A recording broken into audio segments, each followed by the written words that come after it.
تو آج کا ہمارا سبق جو ہے وہ سورہ آل عمران کی آیت نمبر 165 سے ہے۔ اعوذ باللہ من الشیطان الرجیم، بسم اللہ الرحمن الرحیم۔ اولما اصابتکم مصیبۃ قد اصبتم مثلیہا قلتم ان ھذا قل هو من عند انفسکم ان اللہ علی کل شیء قدیر وما اصابکم یوم التقى الجمعان فبإذن اللہ ولیعلم المؤمنین۔ اولما کیا جب اصابتکم پہنچی تم کو مصیبت کوئی مصیبت قد تحقیق اصبتم تم نے پہنچائی تھی مثلیہا اس سے دگنی قل تم کہتے تھے انا ھذا یہ کہاں سے آئی، یہ کہاں سے ہے۔ قل کہہ دیجئے ہوا من عند انفسکم یہ تمہاری اپنے پاس سے یا اپنی جانوں کی طرف سے آئی۔ ان اللہ بے شک اللہ علی کلی اوپر ہر شیء چیز قدیر قادر ہے،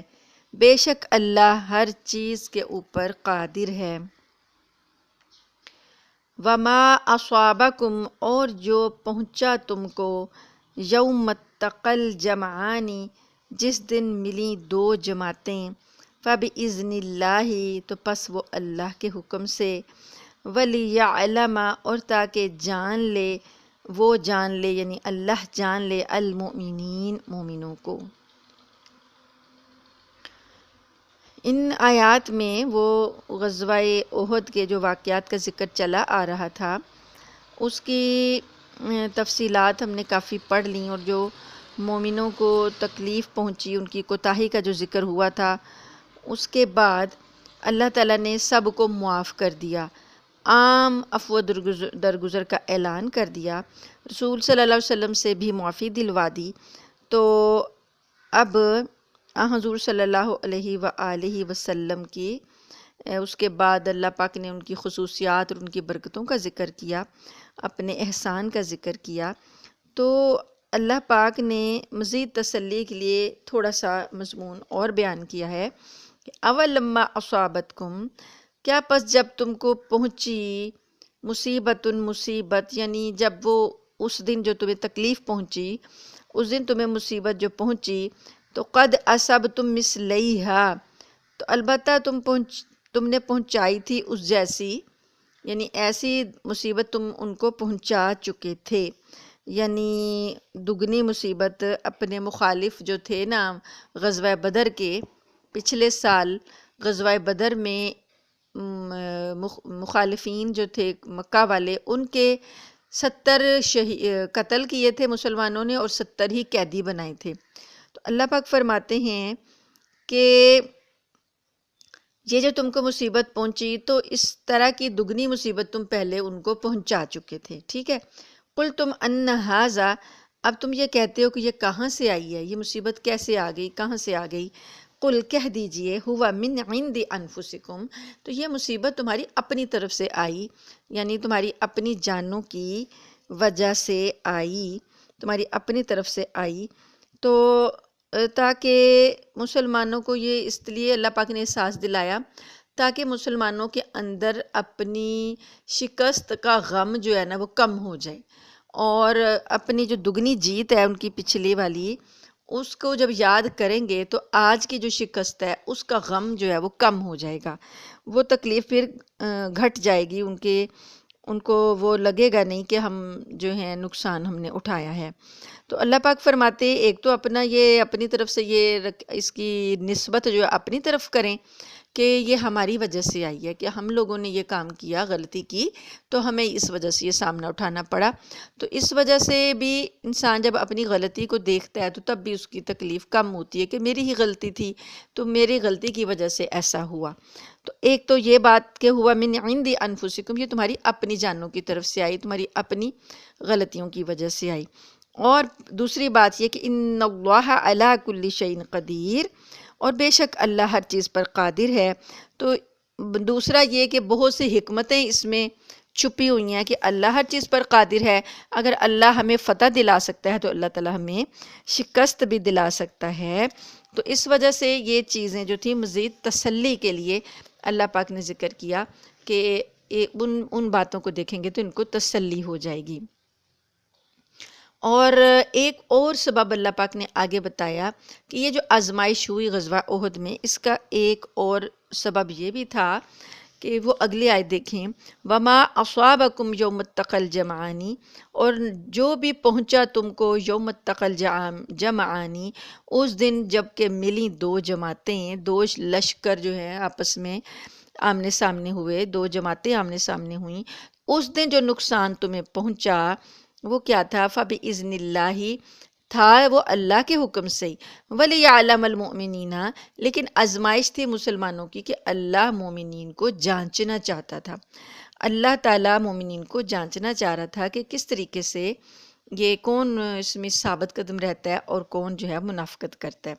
تو حضرت علی رضی اللہ تعالیٰ عنہ سے روایت ہے کہ جنگ بدر کے بعد جس میں مسلمانوں کو فتح کامل ہوئی، جبرائیل علیہ السلام رسول خدا صلی اللہ علیہ وآلہ وسلم کے پاس آئے اور کہا کہ اے نبی صلی اللہ علیہ وآلہ وسلم،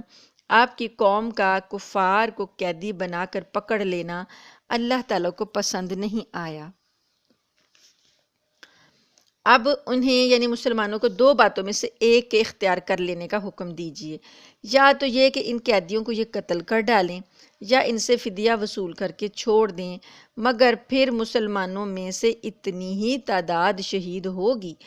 حضور صلی اللہ علیہ وآلہ وسلم نے مسلمانوں کو جمع کر کے دونوں باتیں پیش کیں تو انہوں نے کہا، یا رسول اللہ، یہ لوگ ہمارے قبائل کے ہیں، ہمارے رشتہ دار بھائی ہیں، ہم کیوں ان سے فدیہ لے کر نہ چھوڑ دیں اور اس مال سے قوت و طاقت حاصل کر کے اپنے دوسرے دشمنوں سے جنگ کریں گے. پھر جو ہم میں سے اتنے ہی آدمی شہید ہوں گے تو اس میں ہماری کیا برائی ہے. چنانچہ فدیہ وصول کر کے 70 قیدیوں کو جو بدر میں گرفتار ہوئے تھے چھوڑ دیا، اور ٹھیک 70 ہی کی تعداد مسلمانوں کی اس کے بعد غزوہ احد میں شہید ہوئی. تو پس اس کا ایک مطلب تو یہ ہوا کہ ہوا من عند انفسکم، کہ یہ تمہاری اپنی طرف سے ہے، مطلب کہ یہ تم نے خود قبول کی ہوئی تھی بات. تو اس سے یہ ہوا کہ بدر کے قیدیوں کو زندہ چھوڑنا اور ان سے فدیہ وصول کرنا تم نے یہ منظور کیا تھا کہ اتنے ہی آدمی شہید ہوں. تو اب یہ بات آپ کے لیے نئی ہوگی کیونکہ اس سے پہلے ہم نے یہ بات نہیں پڑھی کہ جب غزوہ بدر میں جو 70 قیدی ہوئے تھے نا، اللہ تعالیٰ کی منشا یہ تھی کہ ان کو قتل کیا جائے، کیونکہ یہ لوگ جو تھے نا بڑے بڑے سردار بھی تھے اور اسلام مخالف جو کام تھے اس میں یہ سب میں پیش تھے. انہوں نے 13 سال تک اسلام کو نقصان پہنچانے کی بھرپور کوشش کی تھی. حضور صلی اللہ علیہ وسلم کو، آپ کے ساتھیوں کو، اور جو مسلمان ہوتے تھے ان کے ساتھ ان کا کتنی یہ تکلیفیں دیا کرتے، کیسے کیسے ان کے اوپر مصیبت کے پہاڑ توڑا کرتے تھے. تو مسلمان مسائب برداشت کرتے کرتے کرتے بالآخر ہجرت کر گئے، اپنے شہر کو چھوڑنے پر مجبور ہو گئے. تو انہوں نے ان کے ساتھ جو کچھ بھی کیا تھا، تو اب اللہ پاک نے جب ان کو مسلمانوں کو غلبہ دے دیا اور ان کو قیدی بنا کے ان کے سپرد کر دیا، تو اللہ یہ چاہتے تھے کہ یہ اب ان کی گردنیں اڑا دیں. لیکن اب آپ کو پتہ ہی ہے کہ مومن ذرا ویسے بھی نرم دل بھی ہوتے ہیں، لیکن چونکہ وہ سارے کے سارے لوگ جو تھے یہ سارے آپس میں ایک دوسرے کے رشتہ دار ہی تھے، تو بھانجے بھتیجے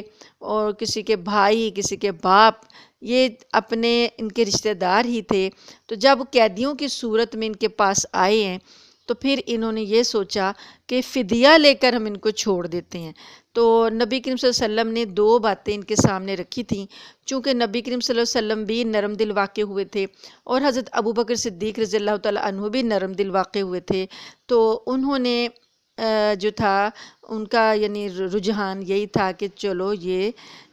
ان کو زندہ رکھا جائے اور فدیہ لے کر ان کو چھوڑ دیا جائے. حضرت عباس رضی اللہ تعالیٰ عنہ نبی کریم صلی اللہ علیہ وسلم کے چچا بھی ان قیدیوں میں شامل تھے. تو حضرت عمر فاروق کی رائے یہ تھی کہ ان کو قتل کر دیا جائے تاکہ اسلام مخالف قوتیں بالکل ختم ہو جائیں. بہرحال جو ہوا یہ ہوا کہ پھر دو چونکہ اختیارات دیے گئے تھے تو پھر زیادہ تر لوگوں کی یہی رائے تھی کہ فدیہ لے کر چھوڑ دیں گے نا تو اس سے دو فائدے ہوں گے. ایک تو یہ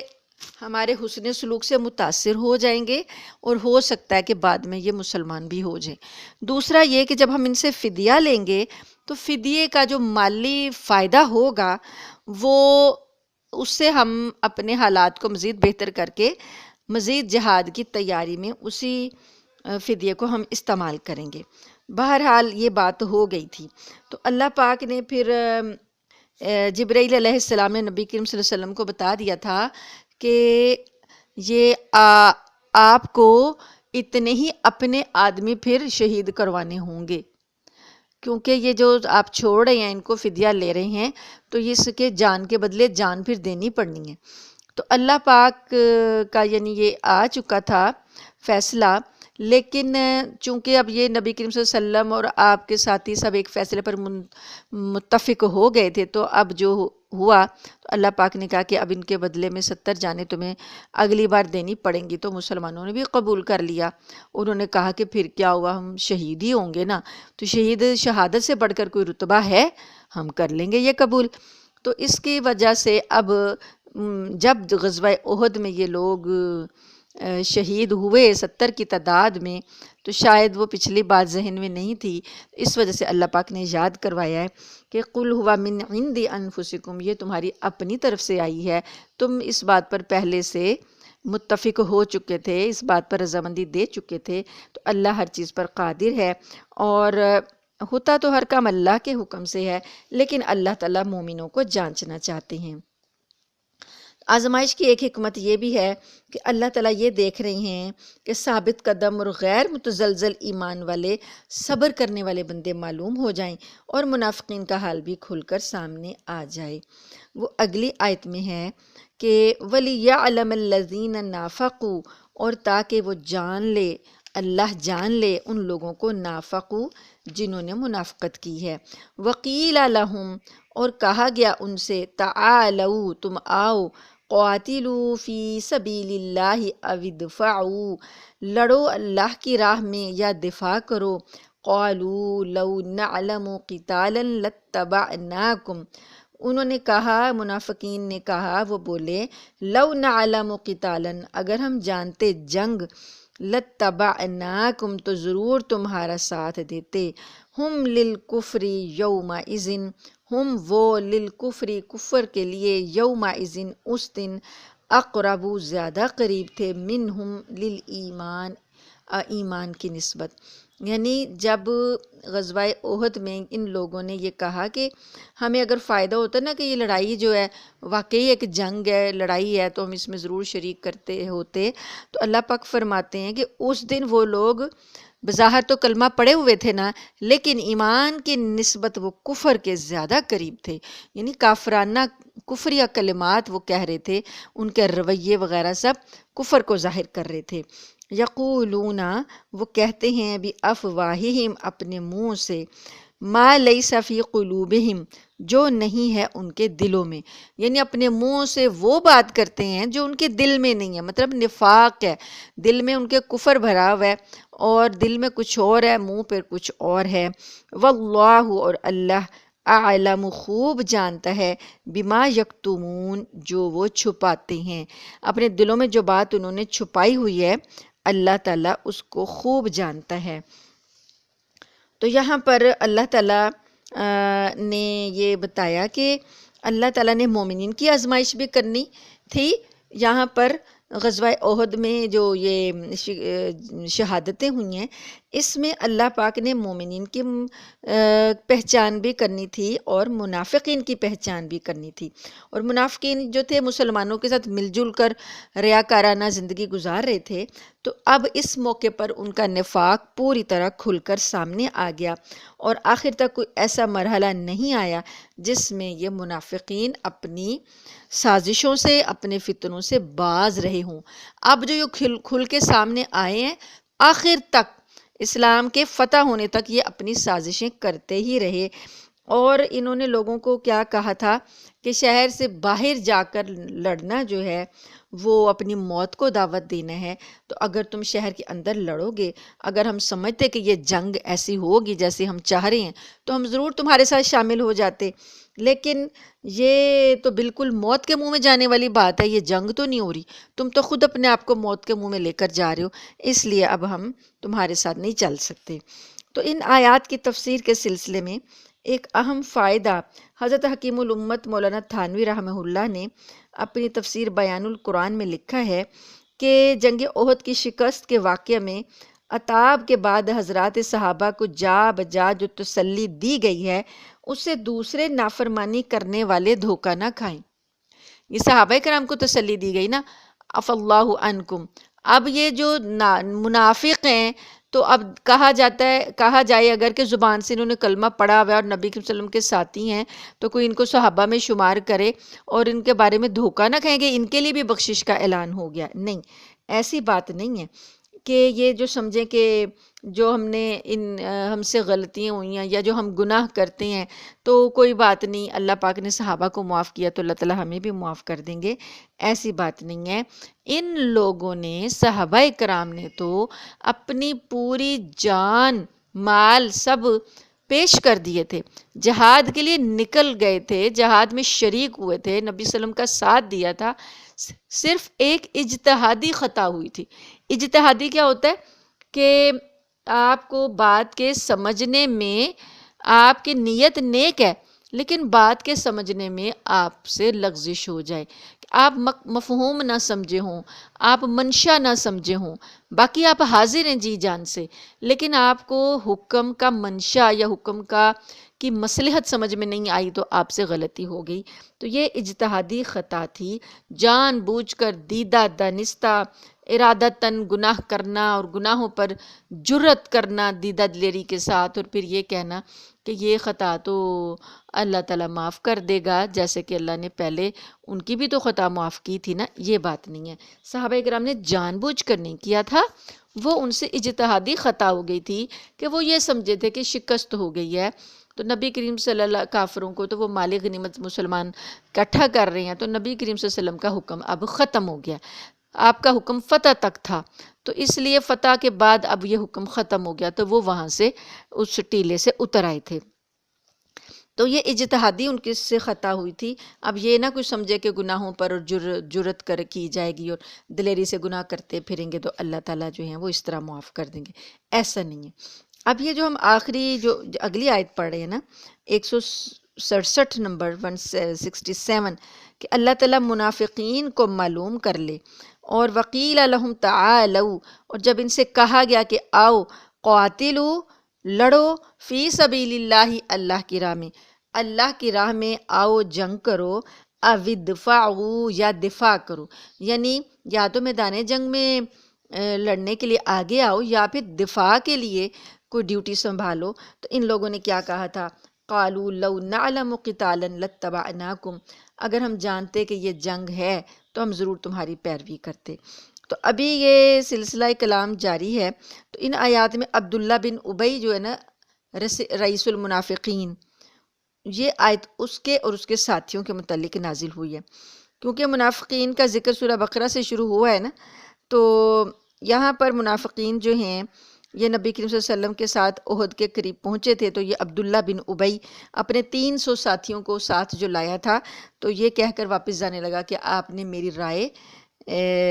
مدینہ کے اندر رہ کر جنگ کرنے والی نہیں مانی، کہ ہم نے دفاع کرنا تھا وہاں پر، وہ آپ نے نہیں مانی، تو اب ہم بے وجہ اپنی جانوں کو ہلاکت میں کیوں ڈالیں، یہ تو موت کے منہ میں جانے والی بات ہے۔ اس نے اور لوگوں سے بھی کہا تھا، صحابہ میں سے بھی کچھ لوگوں کو اس نے کہا تھا کہ تم ہمارے ساتھ آ جاؤ، تو کیوں اگر صحابہ نے ان سے اس وقت کہا نا کہ اب بھاگ کیوں رہے ہو، اگر تم اپنے دعوے میں سچے ہو تو آؤ لڑو یا تو دفاع کرو، تو اس کے بعد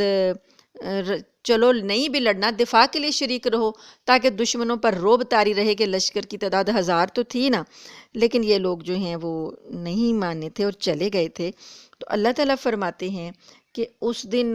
عبداللہ بن ابی کا جو جواب تھا نا وہ یہی تھا کہ یہ کوئی لڑائی تو نہیں ہے، وہ لوگ تم سے 3-4 گنا زیادہ ہیں اور تم تھوڑے سے ہو، یہ جنگ تو نہیں ہوئی، جنگ تو ہوتی ہے برابری کے ساتھ، تو اس حالت میں تو صرف تم ہلاکت کو ہی قبول کر رہے ہو۔ تو اس وقت یہ جب اپنے ساتھیوں کو لے کر مدینہ لوٹ آیا تھا اور مسلمان میدان جنگ کی طرف آگے بڑھ گئے تھے، تو اللہ پاک نے بتایا کہ یہ منافقین دل سے کافر اور زبان سے ایمان کا اظہار کرتے ہیں، دل میں کفر ہے ان کے اور زبان سے یہ ایمان کا اظہار کرتے ہیں۔ اسی زبانی اسلام کی بنا پر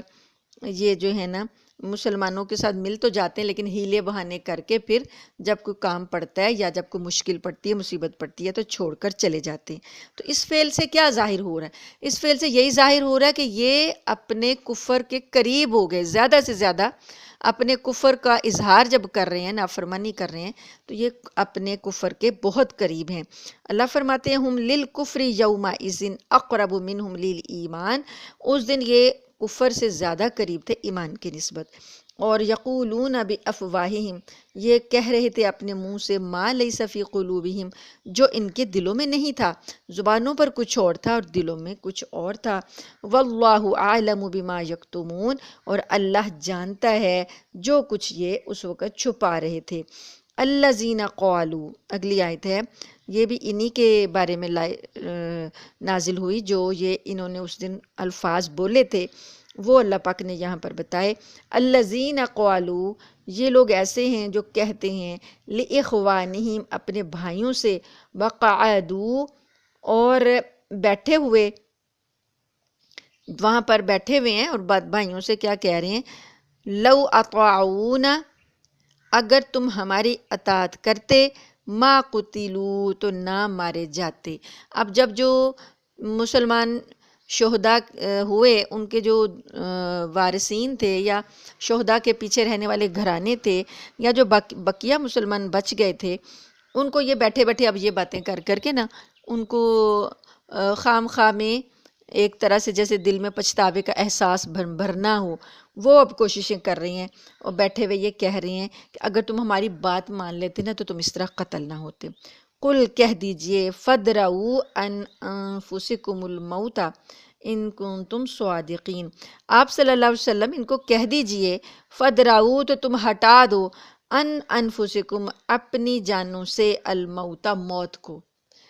اگر موت جو ہے تمہاری مرضی سے آنی ہے تو جب تمہارے اوپر موت آئے تو تم اس کو ہٹا دینا، روک لینا، پھر دیکھتے ہیں کہ موت تم سے رکتی ہے۔ ان کنتم صادقین، اگر تم سچے ہو، یعنی موت تو گھر بیٹھے بھی آ جاتی ہے، اگر میدان جہاد میں آ گئی تو یہ تو فضیلت والی موت ہے۔ تو اب تم گھر بیٹھے ہوئے ہو نا، تو تم سمجھتے ہو کہ تم آج نہیں مرے تو تم اب مرو گے ہی نہیں، تو دیکھ لو جب بھی تمہیں موت آئے گھر بیٹھے تو تم موت کو روک کے دکھا دینا۔ مطلب یہ اللہ تعالیٰ فرماتے ہیں کہ موت تو نہیں رک سکتی گھر بیٹھنے سے، بس یہ ہے کہ آدمی اس موت سے محروم رہ جاتا ہے جو کہ موت جو ہے شہادت کی موت ہے، حیات جاودانی ہے، جس کے اندر ہمیشہ ہمیشہ کی زندگی ہے، وہ اللہ کے راستے کی شہادت ہے۔ تو اس موت سے محروم یہ رہ گئے اور اپنی زندگی کو بہت پسند کر رہے ہیں کہ شاید ہم کامیاب ہو گئے، اگر ہم چلے جاتے تو ہم بھی مر جاتے، تو حالانکہ وہ موت تو شہادت کی موت تھی۔ اللہ تعالیٰ فرماتے ہیں ایک اور جگہ پر بھی، اللہ تعالیٰ نے قرآن پاک میں فرمایا ہے کہ اگر انسان جو ہے، اگر تم اپنے برجوں میں بھی بیٹھ کر، مضبوط برجوں میں بھی پناہ گزین ہو جاؤ گے نا، تو وہاں بھی موت تم کو آ کر رہے گی۔ تو حضرت جابر بن عبداللہ فرماتے ہیں کہ یہ آیت اسی منافق رئیس المنافقین عبداللہ بن ابی کے اور اس کے ساتھیوں کے بارے میں یہ نازل ہوئی ہے۔